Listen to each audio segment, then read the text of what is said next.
Okay, today we are looking at the spiritual principle of non-resistance, the key to finding your center of power. And I think non-resistance is a very interesting subject because we are confronted all the time with the opportunity to resist something that's going on. It can be coming from a person or from a situation. And I have to admit that when I drove up and saw our tree had been toppled in the front yard, I experienced a little bit of resistance to that. And you can't always define why. What is it? It's just something that's different, shouldn't be there, shouldn't look like that.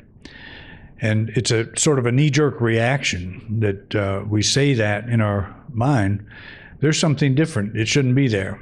It shouldn't be like this. And I'm not saying that I had a real negative reaction to it, but that's a typical type of resistance that we go through life. Every day it looks a certain way, and it should look that way tomorrow, and when it doesn't, we tend to think something's wrong or tend to want to deal with that in some other way or wonder how we're going to deal with it, I guess is the best way to think of it. But Jesus is the one that brought this up. He says, "Do not resist one who is evil." And the one who is evil, that can mean a lot of things. Actually, it can mean a thought. It can mean a perception. It can mean a person. It can mean a condition. The one who is evil.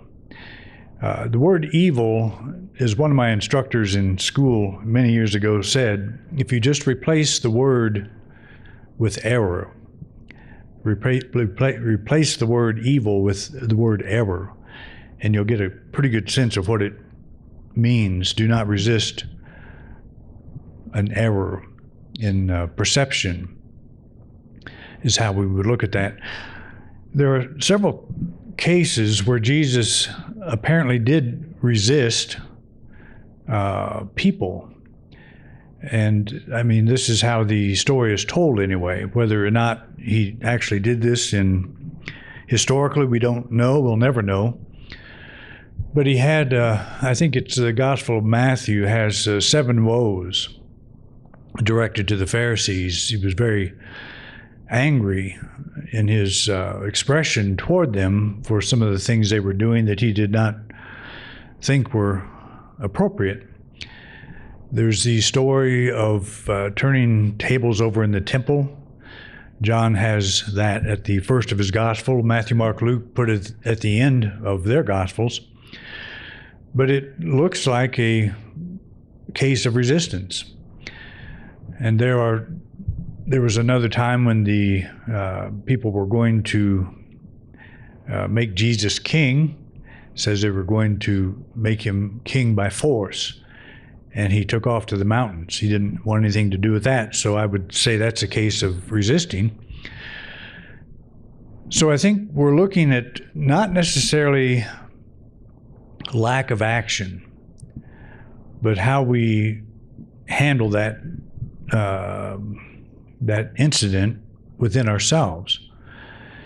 It's the inner resistance that causes the stress. That's where the problem arises.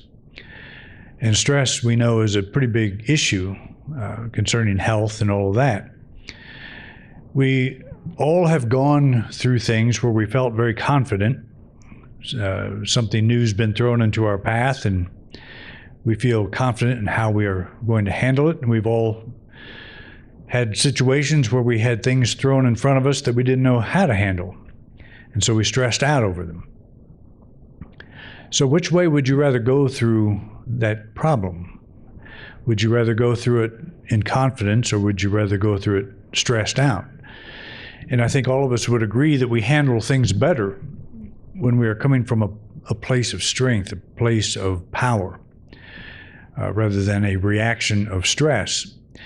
Doesn't necessarily mean that the condition is any different, but how we go through it is what's important. And I think that's where Jesus is coming from. That's the only thing that makes sense to me, especially when you read gospel accounts of how he handled various things.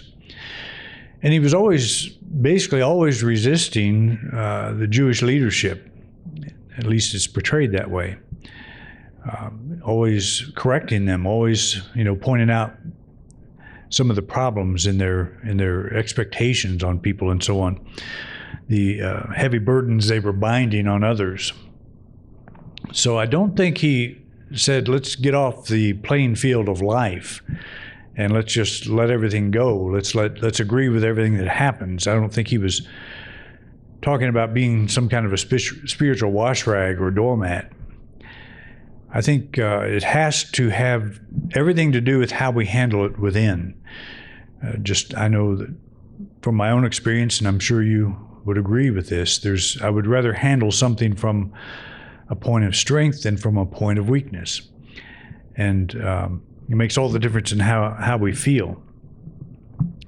So non-resistance does not mean that we are to refrain from taking needed action.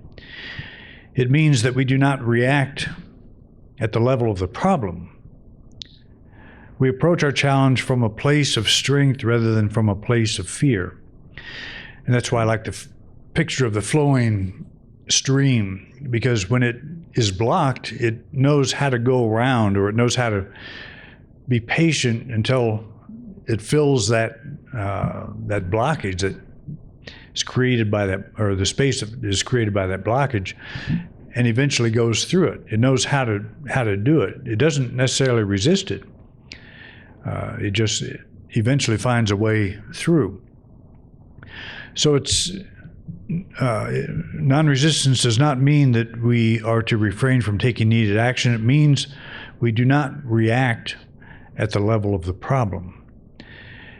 And that's always the thing that we do. We look at a thing and we say, I don't have the ability, the resources to handle that in my thinking. I don't have that ability. So we say, what do I do? And we might turn to God in prayer. We might turn to someone else for counseling. We might look outside of ourselves for the answer. And the answer may come out from outside of ourselves. But what we want to learn to do is stay on an even spiritual keel, to not have such drastic reactions and have the poisoning of emotional reactions that are devastating to us. We want to learn to take it pretty steadily, and this is not easy to do, of course, because we're so used to reacting, to having that knee-jerk reaction.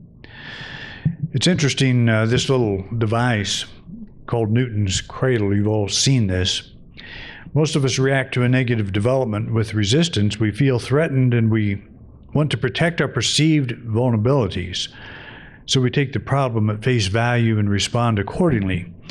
So when you pick up one of these, you pull back one of these silver balls, stainless steel balls, and drop it, then another one on the other side pops up. If you lift two of them and pull them back, they swing out and hit the arrangement, and two more pop up. There's always an equal reaction. And that's how we tend to think of the conditions that we are confronted with in life.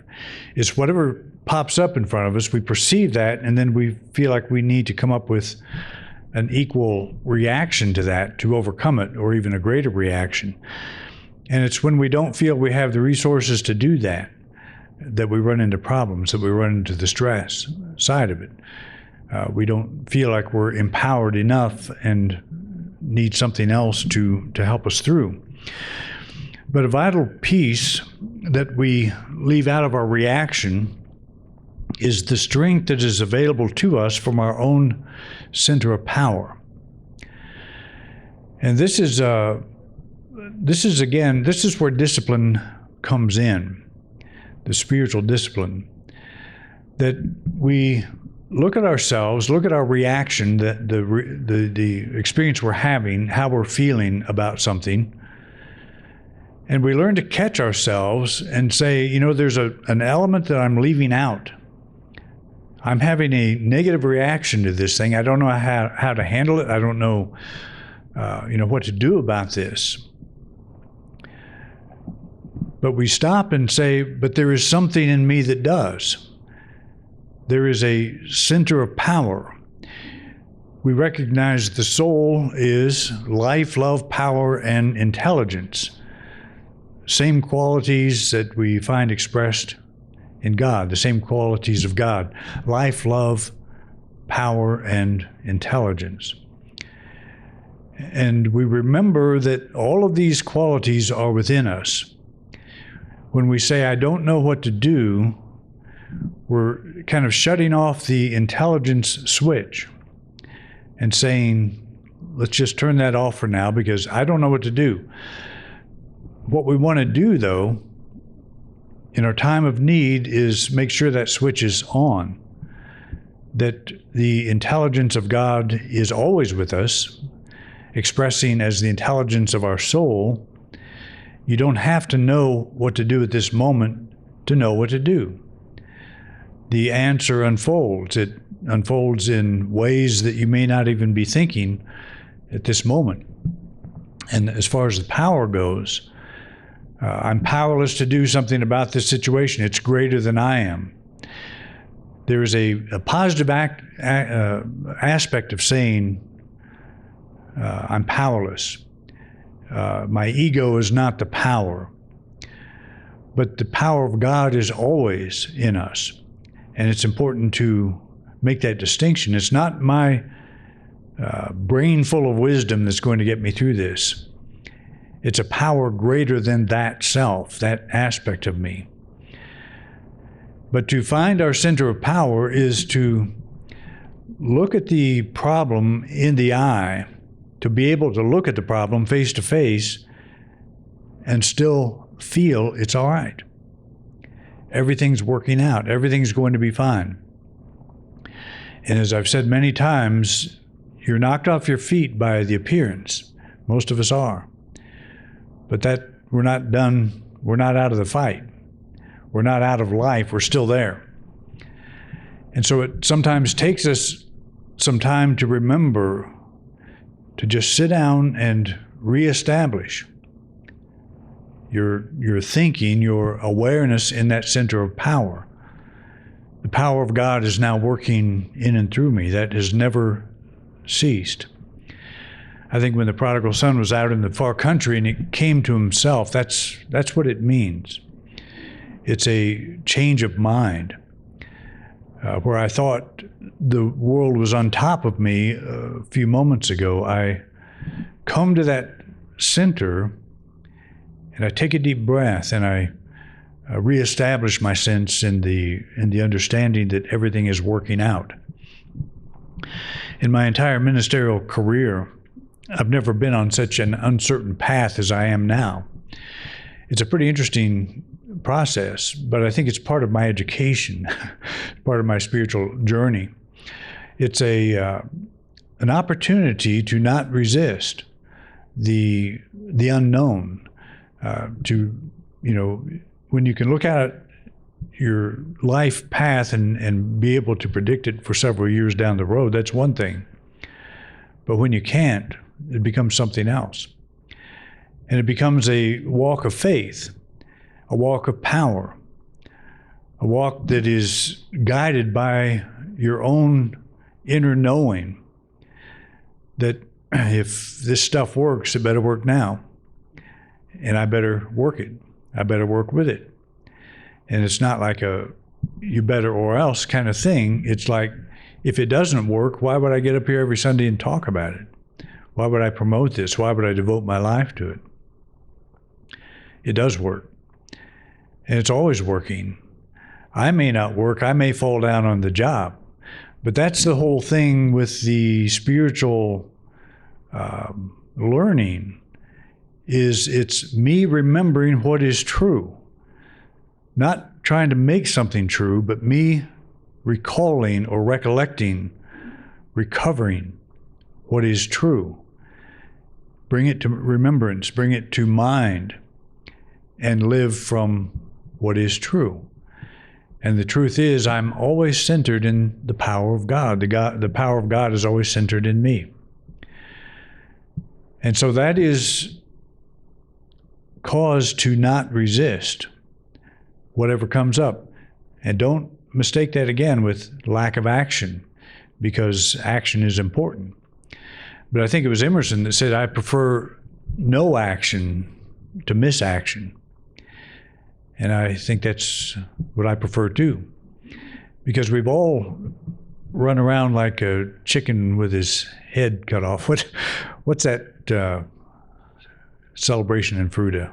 Mike? Is it Mike? Mike, the headless chicken? How in the world? But we run around like Mike, the headless chicken sometimes, maybe for 3 days. Running everywhere but no place, nowhere. That's a horrible vision. I don't know why I brought that up. But because I've actually seen that happen. My grandmother in particular was good at preparing chickens from living to the dinner plate, and we often were party to that process. But anyway, that's probably the only thing all of you will remember for what I said today. So the vital piece we leave out is our reaction. The vital piece we leave out of our reaction is the strength that is available to us from our own center of power. Okay. The experience of fear, and we all know what that's like. The experience of fear is like the red oil light coming on in our car. The light is telling us that it's time to add some oil. And fear is telling us that it's time to reconnect with our strength. And we lump strength and power together. Power expresses as strength. So it's like when we feel fear, that's like the red oil light in our car coming on. I haven't had that happen in years. And the only time it did happen, my engine blew up. But I remember my cousin, she had a Volkswagen Beetle. And it was kind of sputtering and having trouble. I asked her if she'd checked the oil. She said, I'm afraid to check it because it might be empty. Well, it might be. But if we think of that as fear as a trigger, fear triggers our thinking, I'm afraid. To not deny that I'm feeling fear. Any more than you would deny if your oil light comes on in your car. You would not be afraid to check it because it might be empty. You would probably go to the nearest station and have that done. But it's a signal, not that your life is falling apart, but it's a signal to get back to your center. Because, as 2 Timothy says, God did not give us a spirit of fear, but a spirit of power and love. And I've always loved that. I've used that many times in my talks. It's a very strong picture that if we're experiencing fear, then we're coming from something that God did not give us. It's not part of our spiritual makeup. We have slipped down into the human level. And we all, of course, have the human level. We're human beings. But we are spiritual beings primarily. And it's very easy to slip into that human side only and to evaluate the world of appearances from that place. And what did Jesus say about appearances? He said, don't judge by appearances. Don't allow yourself to slip into that place. And of course, we all do it, and it's all right. But if we do it, let's not forget there's another place. There's a place of power, and that's what we want to find. That's what we want to remind ourselves is present all the time. So the question comes up, should we attack the problem by blasting it with an artillery of affirmations of power? Not according to Jesus. Such an approach can have the opposite effect. We may be treating the problem as a power greater than ourselves. So we may be using affirmations as ammunition. There's a power out there greater than myself that's going to get me down, so I come up with affirmations and I start shooting at the problem. You know, I'm a powerful being, I'm whatever we would come up with, to get our mind in the right state. And as I have pointed out before too, that you can use affirmations. You can say positive things and still feel like you're losing, still feel powerless. It's not what you're saying, it's what happens. The affirmation is a change of mind. It's not words, it's a change of mind. And so affirmations are good as long as we do what they say, as long as we actually experience what is involved in the words, the meaning of the words.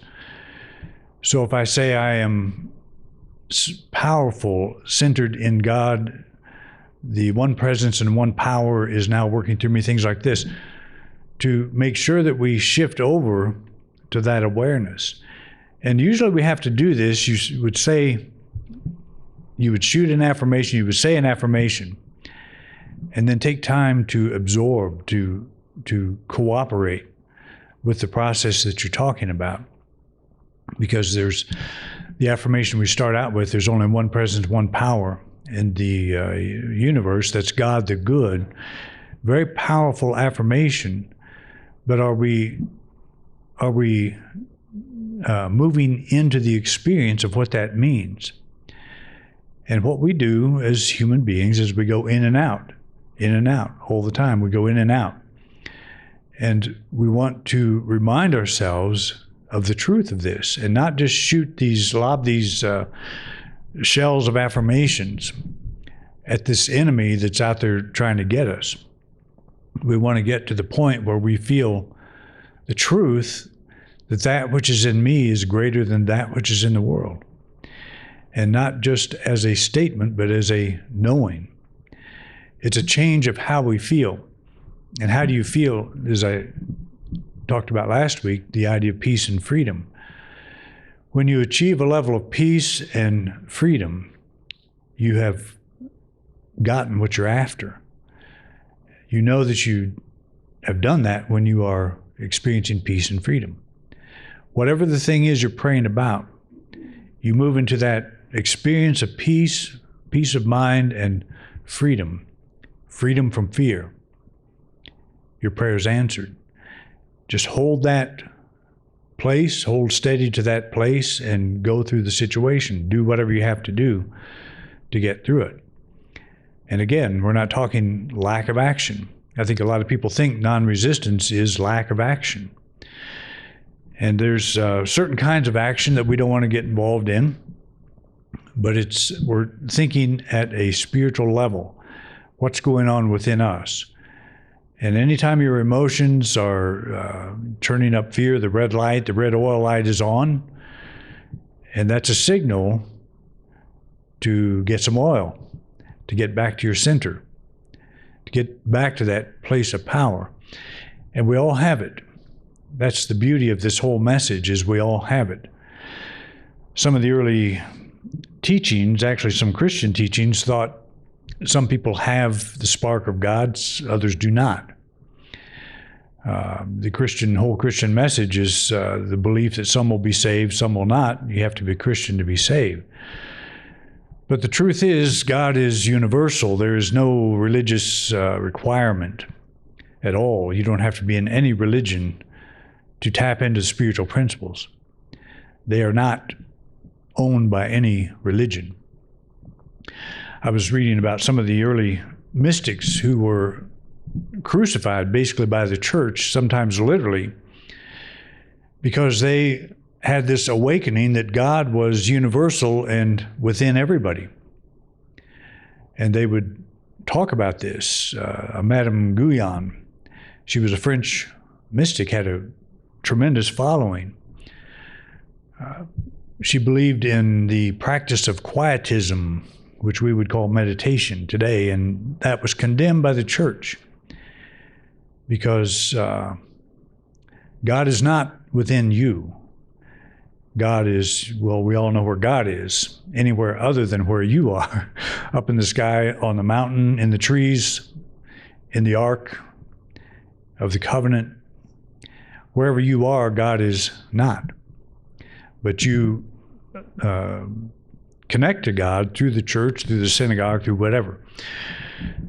So there have been people condemned for this, for believing that they were one with God and that all people are one with God. But we have come to this truth, and it, to me, it's a perfectly logical thing that if God was going to be present, if there is a God, the God would be accessible, not something far off. It's the religious industry that puts distance between individual and God, because that's the bread and butter of the religious industry. There must be separation between you and God, otherwise there's no toll booth, and we're the toll booth. There's no toll being charged. So I think that would probably be one of the problems Jesus had with the church fathers of his day. Jews do not believe God is within the individual. This is also an interesting idea. The Jewish mystics did, but they were at odds with the orthodoxy. So if Jesus taught that the kingdom of God is within, which any mystic would, that to me would be the main bone of contention that the leadership had with him. But it's something that we all have to come to by ourselves. We have to come to know this. It can't be just an intellectual idea that's been passed on. Do you believe you have a center of power that never can abandon you? If you don't believe this, then you want to get to the place where you do understand that is true.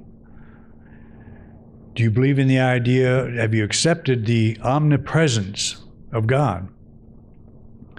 Everywhere present equally at the same time, which means in you. It means every place. Do we actually know this? So we have an issue pop up, we run out and we're separate from our God for that few moments. Can we bring ourselves back to the place where we overcome that appearance, where we achieve a level of peace of mind and freedom from fear? That's really the litmus test for this whole spiritual thing. It's what goes on in us, how well we're able to manage that. And I don't really mean manage, how well we're able to get back to that truth.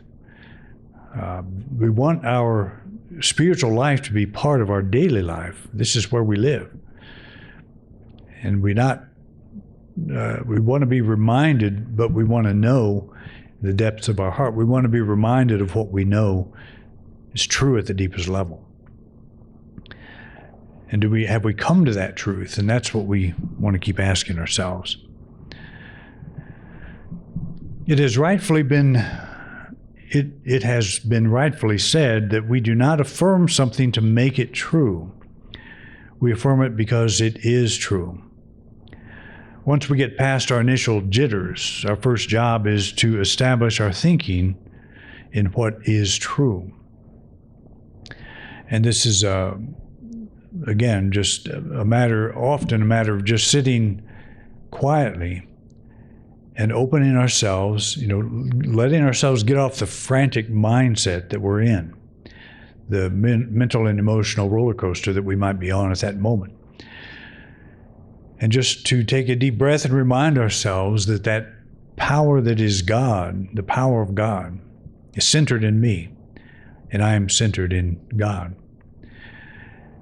It's the affirmation is getting into that place and overcoming. It's putting oil in the motor, getting back to what is true.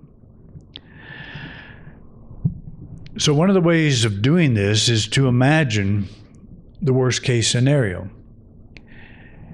And that's not too hard to do. We're probably already there when we're going through our thing. The worst case scenario, it's right there in front of me. So imagine the worst case scenario. Once you work this out in your mind and heart, seek to move to your center of power and view the situation from this place of strength. I think that's a pretty important exercise, because we're all in unity. We want to be positive thinkers and all of that. We envision the worst case scenario, but we pretend like it's not there. We say we're not supposed to be seeing things like that, but let's do that. Let's bring it on. Because we want to say, if I can be peaceful in the face of this, then I can be peaceful.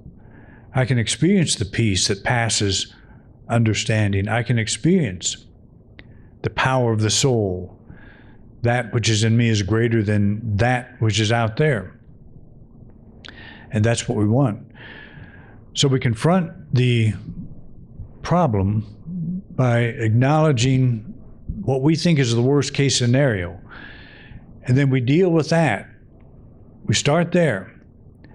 I think we try to sweep all that under the rug a lot of times. We try to deny it. We're in denial in a negative sense. It's not really there. Well, let's say it is there. So what are we going to do?